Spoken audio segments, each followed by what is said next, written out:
Bonjour à tous, je suis Jessica Pirbé, votre sexothérapeute et je vous accompagne dans votre épanouissement sexuel et amoureux. Alors aujourd'hui, on va aborder le thème de l'éjaculation précoce. Alors, éjaculation précoce, c'est quand la personne ne contrôle absolument pas son éjaculation, qui peut arriver avant même de pénétrer, c'est-à-dire pendant les préliminaires, juste au moment du coït. Hop, il rentre, il éjacule tout de suite, ou 40 secondes à 1 minute après la pénétration. S'il s'agit d'une éjaculation précoce primaire ou secondaire. Alors qu'est-ce que ça veut dire? Primaire, c'est est-ce que vous avez toujours été éjaculateur précoce? Est-ce que depuis que vous avez des relations sexuelles, est-ce que vous avez des jouissances qui sont vraiment trop rapides? Même pas de jouissance, d'éjaculation, parce qu'on n'a même pas le temps de prendre du plaisir.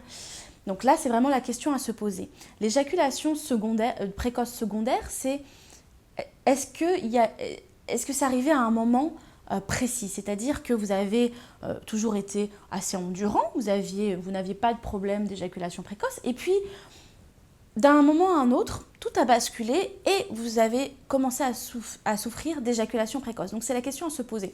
Et souvent, ça peut être lié au stress, ça peut être lié à la partenaire qu'on a, ça peut être lié au moment de vie qu'on a, ou si on regarde trop de films porno pendant un moment, ça peut être aussi lié au fait qu'on n'a pas beaucoup de relations sexuelles, ni d'actes sexuels, par exemple avec la masturbation. Donc dans ce cas-là, effectivement, on est beaucoup plus excité facilement, beaucoup plus sensible. Donc il faut se poser vraiment pas mal de questions, parce que ça peut être vraiment des questions d'ordre psychologique aussi, ou d'ordre plutôt physiologique, c'est-à-dire on prend moins soin de notre sexualité à un moment T. Donc ça, c'est vraiment de se poser ces questions. Dans tous les cas, ne pas traîner quand on commence à souffrir d'éjaculation précoce, parce que plus on traîne et moins c'est facile, ça sera facile à résoudre avec notamment des exercices, etc. Donc ce n'est pas une maladie.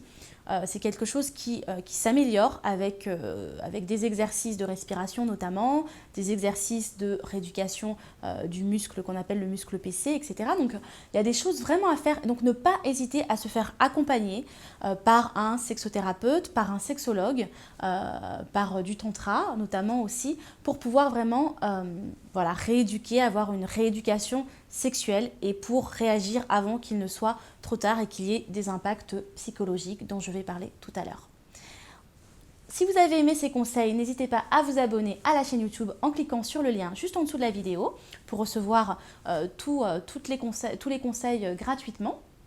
Et puis, si vous avez envie de mettre fin à votre éjaculation précoce, vous pouvez cliquer sur le lien qui est juste au-dessus de la vidéo ou dans la description de la vidéo pour recevoir mon guide personnalisé que je vous offre pour vous accompagner.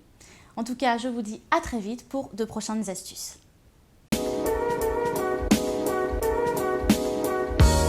Si vous n'êtes pas abonné, abonnez-vous dès maintenant pour recevoir tous les astuces et les conseils pour vivre pleinement votre sexualité et votre couple.